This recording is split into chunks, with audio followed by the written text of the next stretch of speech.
الحمد للہ وکفا والصلاة والسلام علی سید الانبیاء والمرسلین فقد قال اللہ تبارک و تعالی فی کلام المجید والفرقان الحکیم اعوذ باللہ من الشیطان الرجیم بسم اللہ الرحمن الرحیم تلک حدود اللہ ومن یطع اللہ ورسولہ يدخله جنات تجری من تحتها الانہار خالدین فیہا وذلک الفوز العظیم ومن یعص اللہ ورسولہ يدخله جہنم نارا خالدا فیہا ولہ عذاب مہین صدق اللہ مولانا العظیم وبلغنا رسولہ النبی الکریم ونحن على ذلك لمن الشاهدين والشاكرين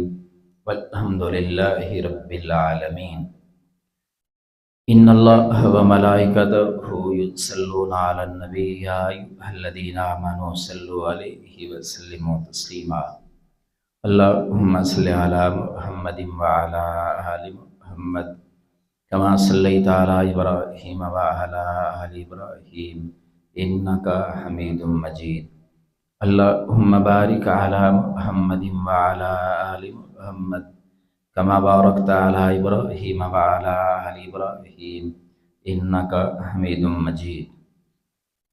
قرآن پاک کی یہ آیت کریمہ جو میں نے پڑھی ہیں، اس میں اللہ تعالیٰ فرماتے ہیں تلک حدود اللہ، یعنی اللہ تعالیٰ کے جو حکم ہے نا، یہ اللہ کی قائم کردہ حد ہیں۔ اور اللہ فرماتے ہیں وَمَن يُطِعِ اللَّهَ وَرَسُولَهُ، جو ان حدوں کے معاملے میں اللہ اور اس کے رسول کی اطاعت کرتے ہیں، يُدْخِلْهُ جَنَّاتٍ تَجْرِي مِن تَحْتِهَا الْأَنْهَارُ، ان کو جنتوں میں داخل کیا جائے گا جن جنتوں میں نہریں جاری ہیں، اور خالدین فیہا، یہ ہمیشہ وہاں رہیں گے، وَذَلِكَ الْفَوْزُ الْعَظِيمُ، اور یہ بڑی کامیابی ہے۔ دوسری جگہ اس کے آگے اللہ فرماتے ہیں وَمَن يَعْصِ اللَّهَ وَرَسُولَهُ وَيَتَعَدَّ حُدُودَهُ، جو لوگ اللہ اور اس کے رسول کی نافرمانی کرتے ہیں اور اللہ کی قائم کردہ حدوں سے تجاوز کرتے ہیں، يُدْخِلْهُ جَهَنَّمَ نَارًا خَالِدًا فِيهَا وَلَهُ عَذَابٌ مُهِينٌ، انہیں جہنم کی وادیوں میں ڈالا جائے گا اور وہ ہمیشہ وہیں سڑیں گے، گلیں گے، وہیں رہیں گے، وَلَهُ عَذَابٌ مُهِينٌ، اور وہ بڑا برا ٹھکانہ ہے۔ مختصر وقت میں ان آیتوں کی روشنی میں یہ بات بتانا چاہوں گا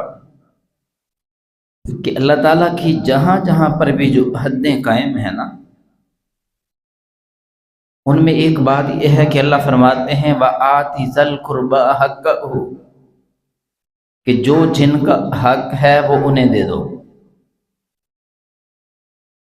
اب ہمارے معاشرے میں کسی کے حق کو ضائع کرنا کوئی مسئلہ ہی نہیں سمجھا جاتا۔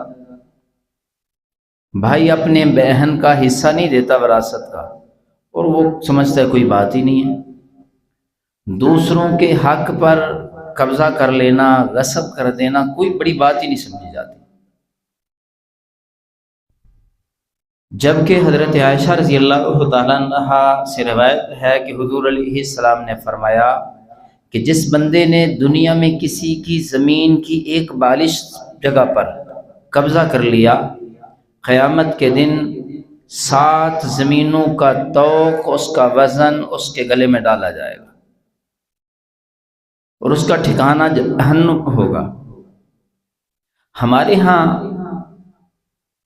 یہ دوڑ لگی ہوئی ہے کہ کسی سے ادھار پیسے لے لو اور کوشش کرو کہ کسی طرح واپس نہ دیے جائیں، جبکہ ایمان جن کے اندر ہے وہ تقاضا کرتا ہے کہ لوگ پیسے ڈھونڈ کے واپس دیتے تھے جن کے دینے ہوتے تھے۔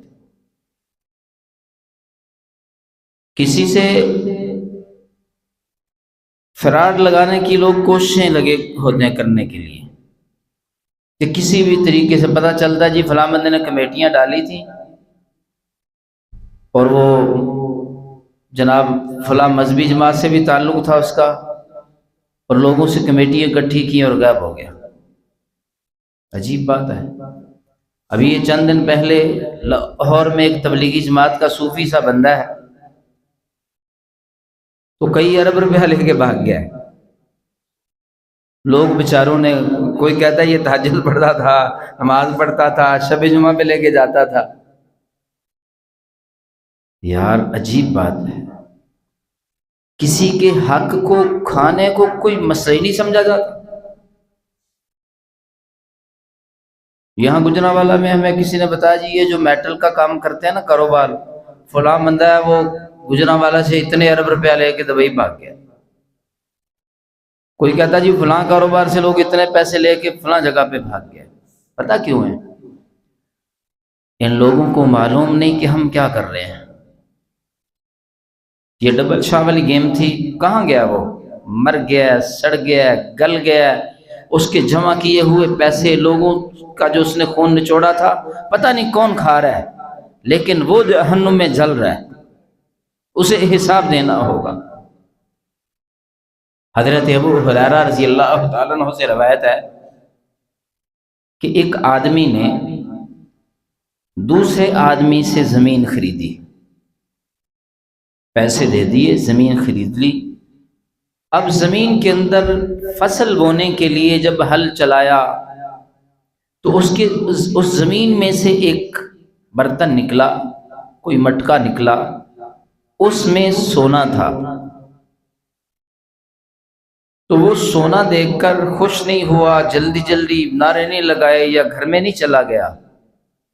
اس نے وہ سونے والا برتن اٹھایا اور جس سے زمین خریدی تھی نا اس کے پاس چلا گیا کہ بھائی یہ آپ کی امانت لے کے آیا، میں نے آپ سے زمین خریدی تھی، زمین کے پیسے دیے تھے، یہ سونے کے پیسے میں نے نہیں دیے تھے، یہ آپ کے ہیں۔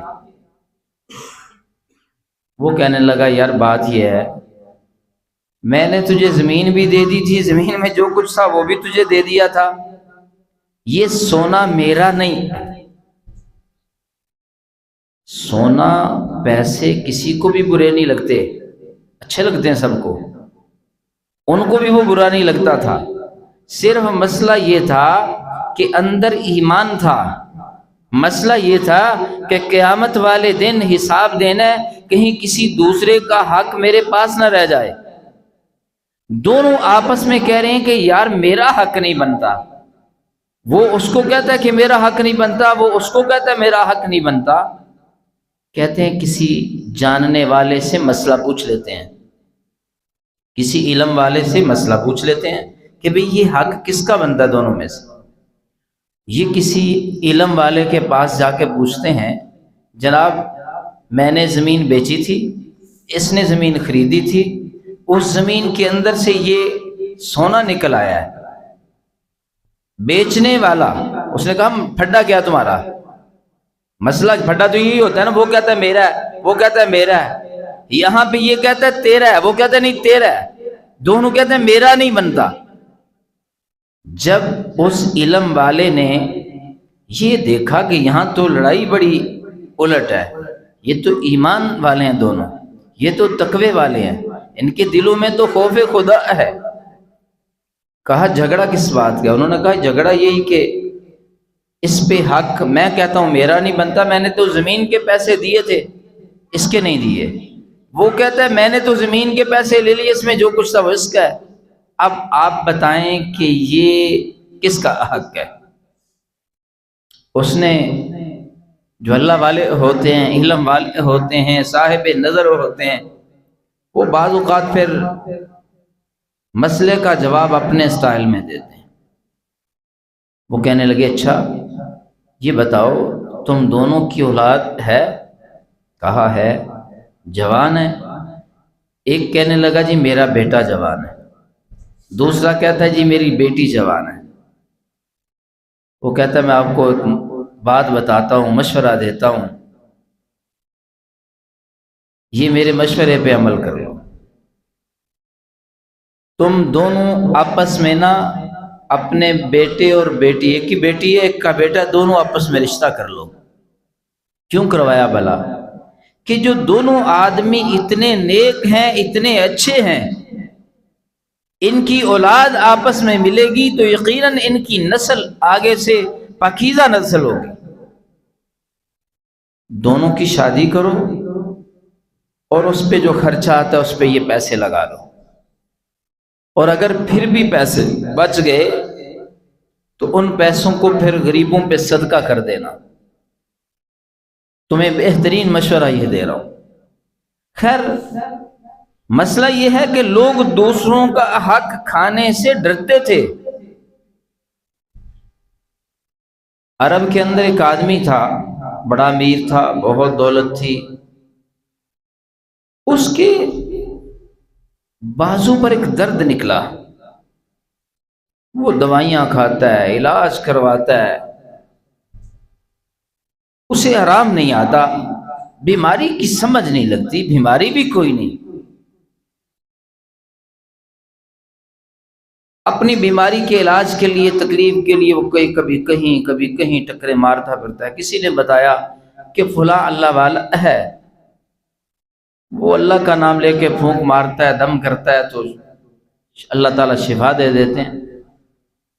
لیکن یہاں پر یہ ہمارے جو تویز دھاگے کرنے والے ہیں نا، یہ مراد نہ لے لینا، ہمارے ہاں جو یہ تویز دھاگے کرنے والے ہیں نا، یہ بڑے کاروباری ہیں، یہ تو 20-20 ہزار 50-50 ہزار روپیہ لوگوں سے لیتے ہیں، یہ بزنس ہے، کاروبار ہے۔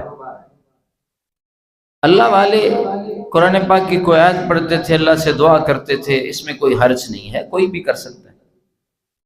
مائیں اپنے بچوں کو پھونک مار سکتی ہیں، باپ اپنے بیٹے کو پھونک مار سکتا ہے، امام مقتدی کو پھونک مار سکتا ہے، بھائی بھائی کو پھونک مار سکتا ہے، کوئی حرج نہیں ہے۔ وہ بھی اللہ والے تھے، کوئی آ جاتا تھا تو وہ عمل کرتے، پڑھتے، صاحب نظر تھے، نیک تھے۔ یہ آدمی آیا، انہوں نے کچھ پڑھا، اللہ سے دعا کی، پھونک ماری، چند دنوں کے بعد وہ آیا، جی آرام نہیں آیا۔ پھر دوبارہ انہوں نے عمل کیا، پھر آرام نہیں آیا۔ وہ جب متعدد بار آیا تو یہ بھی پریشان ہو گئے۔ وہ جب چلا گیا تو یہ رات کو مصلی پہ جب کھڑے ہوتے تھے تو آج ارادہ کر لیا کہ آج کی رات اللہ سے اس بندے کے لیے مانگنا ہے۔ یہ ہے دم، یہ ہے اللہ والوں کا کام کہ وہ مصلی پہ کھڑے ہو گئے تو اللہ سے دعا کرنے لگے اس کے لیے کہ یا اللہ، بیچارہ ضرورت مند میرے پاس آتا ہے اور میرا کوئی مقصد نہیں، کوئی غرض نہیں، میرا کوئی مفاد نہیں ہے، میں کوئی پیسے ویسے نہیں لیتا، فیس نہیں لیتا، تیرے سے دعا کرتا ہوں تیری مخلوق کے لیے کہ یا اللہ ان کے لیے تو آسانی فرما۔ تو یہ بیچارہ ضرورت مند، حاجت مند، تکلیف میں مبتلا بار بار آتا ہے تو اسے شفا دے دے۔ جب یہ دعائیں کر رہے تھے تو اللہ نے ان کے دل میں ڈالا کہ جب یہ اب تیرے پاس آئے گا تو اس سے سوال کرنا کہ کہیں تو نے کسی کو تکلیف تو نہیں پہنچائی، یہ سوال کرنا اس سے۔ اب جب آیا نا وہ دم کروانے دوبارہ، تو اس اللہ والے نے اس سے پوچھا کہ یار یہ جو تیری تکلیف، جو کوئی نہ بیماری کی سمجھ آتی ہے، نہ دوائیوں سے آرام آ رہا ہے، نہ میرے دم سے آرام آ رہا ہے، تو اللہ کے نبی نے فرمایا ہے کہ حق المسلم علی المسلم خمسۃ، نہیں، کہ اللہ کے نبی نے فرمایا کہ جو ایمان والا ہوتا ہے اس کی زبان سے اور اس کے ہاتھ سے دوسرے مسلمان محفوظ رہتے ہیں۔ کہیں تیرے ہاتھ سے کسی مسلمان کو تکلیف تو نہیں پہنچی ہوئی، کہیں تیرے ہاتھ سے کسی مسلمان کو تکلیف تو نہیں پہنچی۔ تو جب یہ بات کی نا تو وہ پریشان ہو گیا، کوئی جواب دیے بغیر اٹھ کے چلا گیا۔ چند مہینوں کے بعد یا چند سالوں کے بعد دوبارہ یہ نہیں آیا۔ کسی مسجد میں یہ نماز پڑھ رہے تھے تو یہ آدمی وہاں پہ ملا، تو اس اللہ والے کو ملا، گلے لگایا، تو اس اللہ والے نے پوچھا یار تو کبھی آیا نہیں، تو اب سنا تیرے درد کا کیا حال ہے؟ تو اس نے کہا میں آپ کا شکریہ ادا کرتا ہوں کہ آپ نے اصل میں تشخیص کر دی تھی میری۔ کیا کیا تھا؟ بیماری کا علاج جب تک تشخیص نہ ہو تب تک نہیں ہوتا۔ آپ نے مجھے تشخیص کر دی تھی، جب آپ نے کہا تھا نا کہ آپ کے ہاتھ سے کسی کو تکلیف تو نہیں پہنچی، مجھے لمحہ ایک لگا تھا کہ میرا ذہن پہنچ گیا تھا کہ میں اپنا جب گھر بنا رہا تھا تو تھوڑی سی جگہ کسی بیوہ کی تھی، تو میں نے اس بیوہ عورت کو اپنے اس ہاتھ سے جھٹکا تھا، دھکا دیا تھا، اور میں نے اس کو اس ہاتھ سے تکلیف دی تھی، اور جب آپ نے مجھے کہا تھا اسی وقت میں اس بیوہ کے پاس پہنچا، معافی مانگی، اس کا جو حق میرے سے طلب ہوا تھا، جو میں نے اسے تکلیف دی تھی، دکھ پہنچایا تھا، معافی مانگ لی، اس کا مداوع کر دیا، تو کوئی دوائی نہیں کھانی پڑی، کوئی دم نہیں کروانا پڑا، اسی وقت اور وہ وقت اور آج کا وقت مجھے کوئی تکلیف نہیں، میں مطمئن اور خوشی کی زندگی گزار رہا ہوں۔ تو دوسروں کا حق کسی بھی شکل میں ہو، مثال کے طور پہ آج مجھے ٹیلی فون پہ رات کو یا آج صبح کی بات ہے، کوئی بندہ بتا رہا تھا کہ ہم نے اپنے گاؤں میں اپنی جگہ جب والدین کی تقسیم کرنے لگے نا وراثت، تو ہم نے برادری والے لوگوں کو اکٹھا کیا جو پنچایتی ہوتے ہیں، فیصلہ کرتے ہیں، تو ہم نے کہا جی ہم اپنی بہنوں کا حصہ دیں گے۔ کہتا ہے وہ جو بیٹھے ہوئے تھے نا ان میں نمازی بھی تھے، یہ کے پی کے کا بندہ تھا، خیبر پختون کا، تو کہتا ہے جب ہم نے کہا نا ہم نے اپنے بہنوں کو حصہ دینا ہے، تو وہ سارے بابے نا پیشانی پہ زور زور سے ہاتھ مارنے لگے، یہ کیا طریقہ شروع کرنے لگے ہو تم؟ کہتا ہے ہمارے گاؤں میں کوئی بھی اپنی بیٹی کو اپنی بہن کو حصہ نہیں دیتا وراثت میں۔ کہتا ہے سارے پیشانی پہ ہاتھ مارنے لگے کہ آپ اپنے ہمارے گاؤں میں ایک غلط ریت ڈالنے لگے ہو، اب تو اوروں کو بھی حصہ دینا پڑے گا بہنوں کو۔ یہ بدقسمتی ہے کہ ہم کسی دکان والے سے ادھار لے لیتے ہیں تو ہم سمجھتے ہیں کہ اس کا حق میرے لیے جائز ہے، کھا لو۔ ہم کسی بھی معاملے میں کسی کا حق غصب کرنے میں اس کو کوئی بڑا مسئلہ نہیں سمجھتے، لیکن قصہ مختصر ہے، کسی کا ذرا بھر حق اگر آپ کے پاس ہے، حتیٰ کہ گم شدہ جو چیزیں ملتی ہیں نا، راہ جاتے ہوئے 5,000 روپے کا نوٹ مل گیا ہے، مسجد سے باہر نکلے ادھر جوتوں والی جگہ سے کوئی چیز مل گئی ہے، آپ کا حق نہیں ہے اس پہ، فرض ہے، ضروری مالک کا ڈھونڈنا ضروری ہے کہ اس کو ڈھونڈو۔ آخری بات بتا کے میں بات کو ختم کرتا ہوں کہ ایک آدمی نے یہ جو آپ نے سنا ہوا نا بنی اسرائیل کا واقعہ کہ غار میں بندے 3 گئے اور پتھر آ گیا سامنے بارشوں کی وجہ سے، تو ایک نے کہا کہ میں اپنے والدین کی بڑی خدمت کرتا ہوں اپنے بچوں سے بڑھ کے، یا اللہ اسے تھوڑا سا پتھر کھسکا۔ دوسرے نے کہا کہ یا اللہ میں کوئی بھی مسئلہ ہوتا ہے تو میں اپنے نفس کو میں نے آج تک بچایا ہوا ہے کہ تو ناراض نہ ہو جائے، تیری ناراضگی کی وجہ سے میں نے کوئی غلط کام نہیں کبھی کیا، تو پتھر تھوڑا سا کھسکا۔ لیکن علماء نے لکھا ہے جو پتھر بالکل ہٹا تھا نا، اس نے یہ والی عمل بتایا تھا اللہ کے سامنے کہ اللہ میں نے 3 مزدور لگوائے تھے، 3 مزدور شام کو 2 مزدور میرے سے اجرت لے گئے، ایک کو کوئی کام پڑ گیا وہ چلا گیا، اس کی اجرت میرے پاس تھی وہ لینے نہیں آیا، میں نے اس کی اجرت مزدوری کو اپنا نہیں سمجھا۔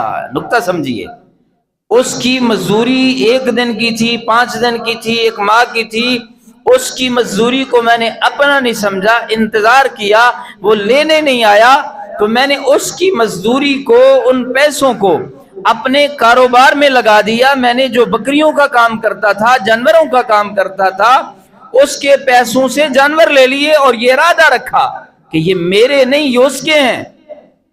اے اللہ، کئی سالوں کے بعد جب اسے یاد آیا، موقع ملا، تو وہ میرے پاس آیا تو کہنے لگا وہ مزدوری آپ کے ذمہ ہے میری۔